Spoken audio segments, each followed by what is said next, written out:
Assalamualaikum anak-anak, selamat pagi. Semoga kalian dalam keadaan sehat ya. Pada pembelajaran IPS kita kali ini, kalian akan mempelajari mengenai interaksi antar negara-negara ASEAN. Lalu apa sih tujuannya kita mempelajari ini ya? Yang pertama adalah memahami faktor apa saja sih yang mempengaruhi terjadinya interaksi antar negara ASEAN. Yang kedua, memahami bentuk-bentuk kerjasama antar negara-negara ASEAN. Kemudian yang ketiga, memahami pengaruh dari kerjasama antar negara ASEAN tersebut terhadap kehidupan masyarakat di negara-negara ASEAN pada berbagai bidang. Kemudian yang terakhir yaitu upaya-upaya untuk meningkatkan kerjasama antar negara ASEAN. Lalu apa sih yang menjadi faktor penyebab terjadinya interaksi antar negara ASEAN? Faktor penyebab terjadinya interaksi antar negara ASEAN ini ada dua macam, yaitu ada faktor pendukung dan faktor penghambat. Yang pertama ada faktor pendukung. Ya, faktor pendukungnya ini ada dua. Ada kesamaan dan perbedaan sumber daya alam, kemudian kesamaan dan perbedaan wilayah. Kesamaan dan perbedaan sumber daya alam dapat menjadi faktor pendorong terjadinya kerjasama antar negara. Contohnya yaitu OPEC. Nah, kalau ini OPEC ini berarti yang kesamaan dalam sumber daya alam. Kepanjangan dari OPEC adalah Organization of Petroleum Exporting Countries. Ya, ini kerjasama antar negara-negara pengekspor minyak di dunia. Ya, kemudian ada Indonesia mengekspor hasil pertanian ke Singapura dan sebaliknya Singapura mengekspor alat elektronik ke Indonesia. Seperti yang kita pelajari sebelumnya, negara Singapura itu sangat minim sekali sumber daya alam di bidang pertanian ya, karena wilayahnya juga yang kecil. Kemudian sementara Indonesia itu komoditas utamanya itu di bidang pertanian. Nah, ini yang menjadikan salah satu faktor pendukung terjadinya kerjasama, yaitu hubungan timbal balik ya, saling memenuhi kebutuhan. Nah, kemudian berikutnya ada kesamaan dan perbedaan wilayah. Karena kesamaan letak geografis, beberapa negara di suatu kawasan biasanya akan mengadakan kerjasama untuk menjaga stabilitas dan keamanan negara, yaitu contohnya negara-negara di kawasan Asia Tenggara yang membentuk kerjasama ASEAN. Berikutnya yang akan kita bahas adalah mengenai faktor penghambat. Faktor penghambatnya ini ada 4 macam, yaitu perbedaan ideologi, konflik dan peperangan, kebijakan protektif, dan perbedaan kepentingan tiap negara. Yang pertama, faktor penghambat, yaitu perbedaan kepentingan tiap negara. Nah, ini contohnya ada Filipina yang pernah mengizinkan Amerika Serikat membuat pangkalan militer di negaranya. Nah, keberadaan pangkalan militer ini tentunya dapat mengusik negara-negara sekitarnya ya. Kemudian yang kedua ada kebijakan protektif. Kebijakan protektif ini contohnya ada negara-negara yang membuat kebijakan seperti tidak menerima impor hasil pertanian karena di negara tersebut hasil pertaniannya sudah melimpah. Jadi kalau negara tersebut tetap mengimpor hasil pertanian, ini dapat mempengaruhi kondisi pendapatan dari hasil pertanian di dalam negerinya. Kemudian yaitu yang ketiga ada perbedaan ideologi. Sebagian negara ASEAN menganut sistem pemerintahan demokrasi, tapi ada juga yang menganut sistem pemerintahan kerajaan ya, seperti Brunei Darussalam ya. Nah, kemudian ini contohnya ada protes masyarakat Thailand yang menuntut pengunduran Perdana Menteri dan perubahan sistem monarki, juga ini mempengaruhi situasi di sekitar kawasan ASEAN. Kemudian yang terakhir ada konflik dan peperangan.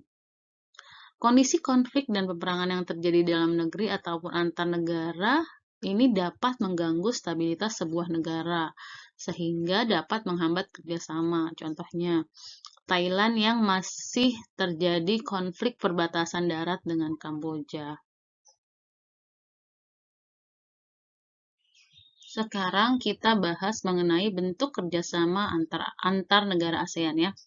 Yang pertama ada di bidang sosial dan budaya, kemudian di bidang politik dan keamanan, yang ketiga bidang pendidikan, kemudian yang keempat ada bidang ekonomi. Yang pertama kita bahas kerjasama antar negara ASEAN yaitu di bidang sosial. Kerjasama di bidang sosial ini bertujuan agar tercipta kerukunan dan kemajuan bersama di antara negara-negara ASEAN. Ya, bidang sosial ini dilaksanakan oleh COSD, yaitu Committee on Social Development yang ada di struktur kelembagaan ASEAN. Ya, kemudian ini contoh-contohnya dari bentuk kerjasama di bidang sosial. Ini hanya beberapa, sebenarnya ada banyak ya contoh-contoh kerjasamanya. Nah, yang pertama ada pengembangan sumber daya manusia. Yang kedua, peningkatan kesejahteraan. Yang ketiga, pertukaran budaya dan seni juga festival film. Yang keempat ada penandatanganan kesepakatan ATA atau ASEAN Tourism Agreement. Kemudian yang kelima ada penyelenggaraan pesta olahraga SEA Games yang biasanya dilakukan setiap 2 tahun sekali. Yang kedua adalah kerjasama di bidang politik dan keamanan. Nah, kerjasama di bidang politik dan keamanan ini bertujuan untuk menciptakan keamanan, stabilitas, dan perdamaian antar negara ASEAN. Nah, ini ada contoh kerjasamanya, yaitu yang pertama ada deklarasi kawasan damai, bebas, dan netral yang disebut dengan ZOFRAN ya. Kemudian ada Treaty of Amity and Cooperation in Southeast Asia atau TAC. Nah, TAC ini mengatur mekanisme penyelesaian konflik di antara negara-negara yang berkonflik ya secara damai. Kemudian ada Traktat Bantuan Hukum Timbal Balik di bidang pidana. Kemudian ada Konvensi ASEAN tentang pemberantasan terorisme, dan ada juga penyelesaian sengketa Laut Cina Selatan. Ini contoh-contoh kerjasama yang sudah dan mungkin sedang dilakukan ya. Yang ketiga, kerjasama di bidang pendidikan. Nah, kerjasama di bidang pendidikan ini bertujuan meningkatkan kualitas pendidikan di negara-negara Asia Tenggara dan meningkatkan daya saing internasional. Contoh kerjasamanya, ini hanya contoh beberapa ya, banyak lagi sebenarnya. Ada ACT, Asian Council of Teacher Convention. Kemudian ada, ini apa sih, pertemuan atau konferensi guru-guru yang ada di Asia Tenggara ya. Kemudian ada yang kedua ada beasiswa pendidikan, dan yang ketiga ada Olimpiade Pendidikan.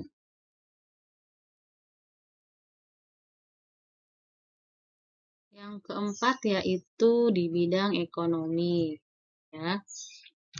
Kerjasama di bidang ekonomi yaitu bertujuan untuk mempercepat pertumbuhan ekonomi, kemudian meningkatkan pemanfaatan pertanian serta industri, memperluas perdagangan, serta mengkaji komoditas internasional. Ini contoh-contohnya. Ada AFTA, ASEAN Free Trade Area. Kemudian ada penyedia cadangan pangan, ada kerjasama proyek industri, kemudian yang terakhir ada MEA, Masyarakat Ekonomi ASEAN. Ini contoh-contohnya. AFTA ini pasar bebas ya sebutnya. Berikutnya kita akan membahas mengenai pengaruh kerjasama di bidang ekonomi, sosial, dan pendidikan terhadap kehidupan di negara-negara ASEAN. Ada bidang ekonomi, sosial, budaya, dan politik. Yang pertama, pengaruh di bidang ekonomi. Ada pembentukan kawasan ekonomi tunggal di kawasan Asia Tenggara pada akhir 2015 yang dikenal dengan sebutan MEA atau Masyarakat Ekonomi ASEAN. Kemudian pengaruh berikutnya yaitu adalah kemudahan setiap negara menjual barang dan jasa ke negara-negara ASEAN. Kemudian ada lagi ini membuka pasar tenaga kerja profesional seperti dokter, teknisi, guru, dan tenaga ahli lainnya untuk memenuhi tenaga kerja di antara negara-negara ASEAN. Kemudian pengaruh di bidang sosial. Ini pada tahun 2015 di Myanmar itu ada konflik antar suku ya. Ada ribuan pengungsi warga Myanmar yaitu suku Rohingya membanjiri negara-negara tetangga seperti Malaysia, Thailand, dan Indonesia dengan menggunakan perahu. Nah, ini pengungsi ini sempat dikenal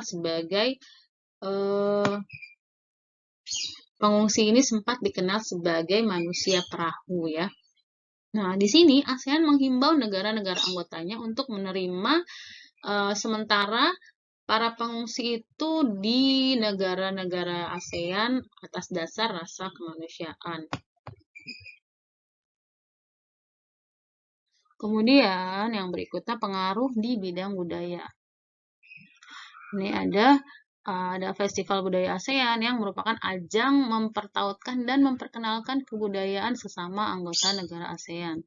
Kemudian ada perkemahan budaya serumpun ASEAN yang bertujuan menanamkan pemahaman nilai-nilai budaya bangsa serumpun untuk menciptakan ketahanan budaya. Kemudian ada juga pengaruhnya di bidang industri musik. Berikutnya adalah pengaruh di bidang politik. Nah, contohnya ada mengenai sengketa perbatasan wilayah dan pekerja migran. Contoh dari sengketa perbatasan wilayah yaitu adanya upaya penyelesaian sengketa perbatasan wilayah melalui jalur diplomasi, seperti kasus Pulau Natuna, kasus Pulau Sipadan dan Ligitan, kasus Kepulauan Spratly, dan Pulau Pedra Branca. Nah, ini kasus Pulau Sipadan dan Ligitan ini melibatkan negara kita ya, karena ini konflik atau sengketa perbatasan wilayah antara Indonesia dan Malaysia. Kemudian ada pekerja migran. Pesatnya laju globalisasi meningkatkan jumlah pekerja migran dari berbagai negara. Banyaknya pekerja migran ini membutuhkan aturan perlindungan hak yang seharusnya ya disepakati oleh negara-negara asal pekerja migran itu dan negara-negara tujuan pekerja migran. Ada beberapa kasus yang menjadi perhatian ASEAN, yaitu ada kerja paksa tenaga asing dengan biaya murah, serta perdagangan pekerja rumah tangga migran.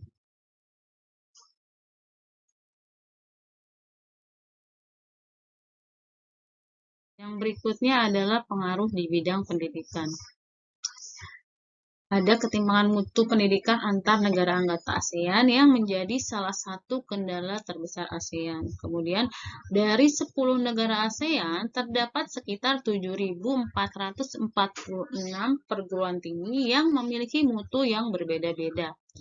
Nah, ada kualitas pendidikan dan lulusan yang kompeten, yang merubah paradigma pendidikan di setiap negara dan menjadikan setiap negara ASEAN meningkatkan mutu pendidikannya.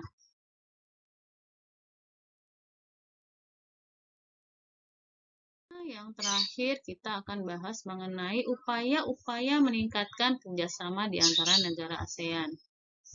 Nah, upaya-upaya meningkatkan kerjasama di antara negara ASEAN ini telah terbangun melalui 3 pilar, yaitu ada pilar sosial budaya, ekonomi, dan politik dan keamanan. Yang pertama kita bahas sosial budaya. Masyarakat ASEAN bersama-sama mengatasi berbagai tantangan di bidang kependudukan, kemiskinan, ketenaga kerjaan, dan kesejahteraan masyarakat. Di bidang ekonomi, yaitu memperkuat pertumbuhan ekonomi serta mendorong stabilitas dan integrasi keuangan di kawasan ASEAN. Untuk politik dan keamanan, ASEAN terus berupaya meningkatkan kualitas pelayanan publik melalui peningkatan kemampuan pemerintahan dan pelibatan masyarakat sipil dalam pengambilan keputusan. Alhamdulillah selesai sudah materi yang kalian pelajari pada hari ini, dan ini ada tugas, yaitu mencari satu buah artikel mengenai kerjasama negara-negara ASEAN. Kemudian kalian tuliskan poin-poin penting dari artikel tersebut, seperti kerjasamanya di bidang apa, terus kemudian isi kerjasamanya, dan lainnya ya. Nah, sumber artikel boleh berasal dari koran, majalah, dan internet. Tugas dikumpulkan paling lambat hari ini ya, hari Jumat tanggal 20 bulan 8 jam 16.00 atau jam 4 sore. Akhir kata, Ibu ucapkan terima kasih banyak untuk hari ini. Assalamualaikum warahmatullahi wabarakatuh.